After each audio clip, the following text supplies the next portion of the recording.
혹시 잠을 설쳐서 다음날 중요한 회의를 망치거나 사랑하는 사람한테 괜히 짜증낸 적 다들 한 번쯤 있으시죠?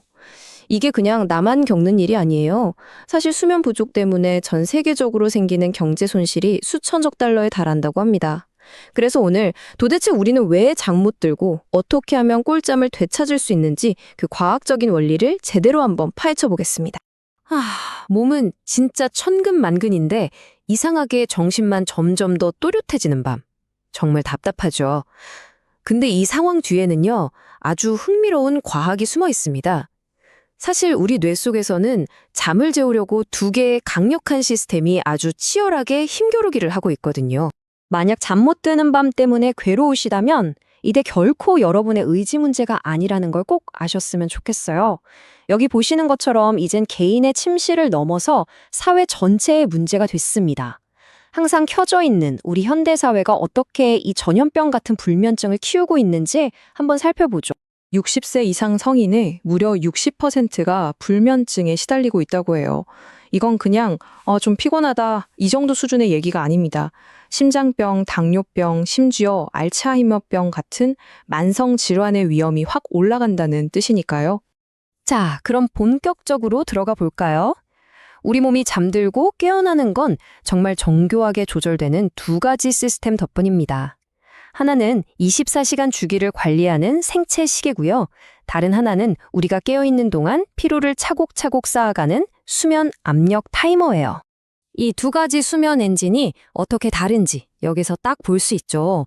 생체 시계, 즉 일주기 리듬은 24시간을 기준으로 이제 잘 시간이야 하고 알려주는 역할을 하고요.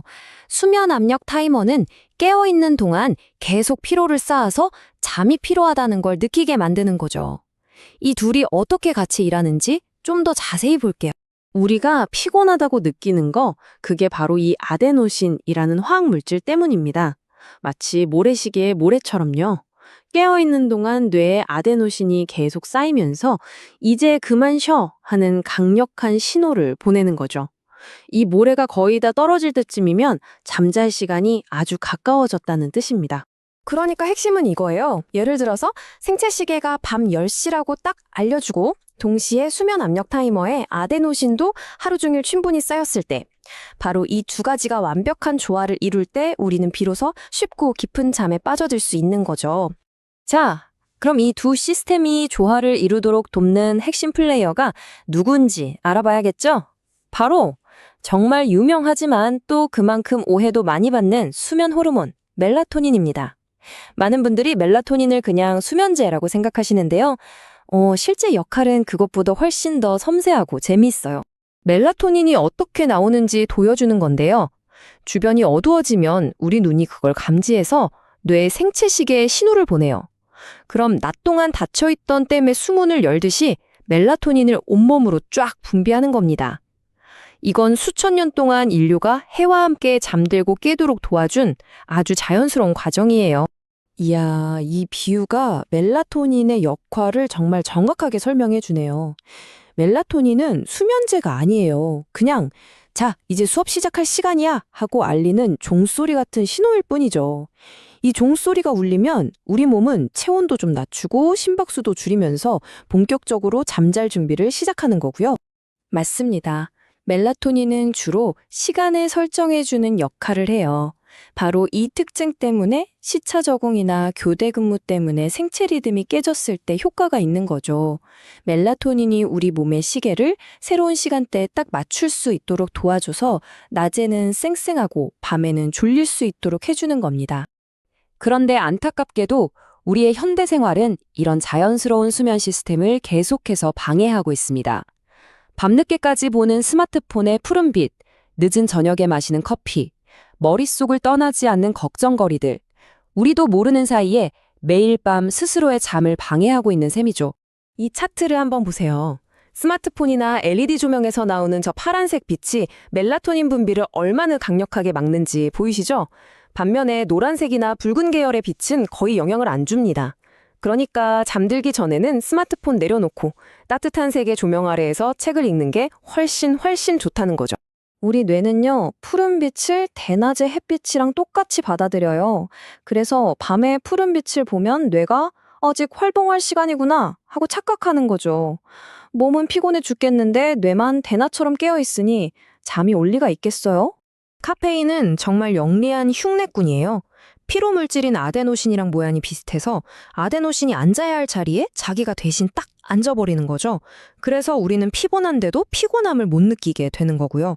하지만 카페인 효과가 떨어지면 그동안 쌓여있던 아데노신이 한꺼번에 덮치면서 극심한 피로감, 이른바 카페인 크래시를 겪게 되고 결국 그날 밤 잠의 질도 나빠집니다. 머릿속에 걱정이 가득하면 우리 몸은 과각성 상태, 그러니까 비상 상태가 됩니다. 편안하게 잠들어야 할 시간에 몸과 뇌가 잔뜩 긴장하고 있는 거죠. 이런 상태가 반복되면 우리 뇌는 침대를 잠자는 곳이 아니라 걱정하는 곳으로 인식하게 돼요. 이게 바로 만성 불면증으로 가는 지름길이 될 수 있습니다. 자, 그럼 이제 가장 중요한 해결책을 알아봐야겠죠? 지금부터 과학에 기반한 아주 명확하고 실용적인 방법들을 알려드릴게요. 오늘 밤부터 바로 시작할 수 있는 간단하지만 정말 효과적인 방법들입니다. 첫 번째 규칙은 빛을 지배하는 겁니다. 아침에 일어나자마자 10분 정도 햇빛을 받아서 생체 시계를 딱 깨워주세요. 그리고 저녁에는 집안 조명을 어둡게 해서 뇌에게 자, 이제 쉴 시간이야 하는 명확한 신호를 보내는 거죠. 두 번째는 바로 일관성입니다. 특히 잠드는 시간보다 일어나는 시간을 지키는 게 훨씬 중요해요. 기상시간이 일정하면 우리 몸의 24시간 전체 리듬을 고정시키는 가장 강력한 단 역할을 해서 언제 잠들어야 할지 몸이 저절로 알게 되거든요. 세 번째는 몸을 잠잘 준비 상태로 만드는 루틴을 만드는 겁니다. 따뜻한 물로 샤워를 한다거나 잔잔한 음악을 듣거나 허브차를 마시는 것처럼요. 자신에게 맞는 차분하고 편안한 취침 의식을 만드는 게 정말 큰 도움이 될 거예요. 멜라토닌 보충제, 이거 어떻게 써야 하는지 제대로 알아야 합니다. 중요한 건 멜라토닌이 모든 불면증에 듣는 만병통치약이 아니라는 거예요. 이건 뭐랄까, 시차 적응처럼 시간을 다시 맞출 때 쓰는 도구 같은 거죠. 그러니까 이걸 드시기 전에는 반드시 의사나 약사님과 꼭 상담해서 나한테 정말 필요한 건지 확인하셔야 합니다. 멜라토닌은 약이 아니라 보충제라고 해도 이건 진짜 우리 몸의 호르몬이기 때문에 주의가 필요해요. 예를 들어서 자가 면역 질환이 있는 분들은 멜라토닌이 면역 체계를 자극할 수 있고요. 혈액 희석제를 드시는 분들은 출혈 위험을 높일 수 있으니까요. 꼭 전문가와 상의하셔야 합니다. 오늘 내용의 가장 중요한 결론입니다. 잠은 그냥 시간을 낭비하는 게 절대 아니에요. 우리가 잠자는 동안 우리 뇌는 낮 동안 쌓인 노폐물을 청소하고 기억을 정리하고 다음 날을 위한 에너지를 충전하는 아주 중요한 능동적인 활동을 하고 있다는 사실을 꼭 기억해 주세요. 이제 잠이 우리 건강을 위한 가장 현명하고 확실한 투자라는 걸 아시겠죠? 자, 그럼 오늘 밤 여러분의 건강을 위해 어떤 투자를 시작하시겠어요? 잠들기 1시간 전에 스마트폰을 끄는 작은 투자부터 시작해보는 건 어떨까요? 아니면 매일 아침 같은 시간에 일어나는 꾸준한 투자를 시작할 수도 있겠죠. 선택은 여러분의 몫입니다.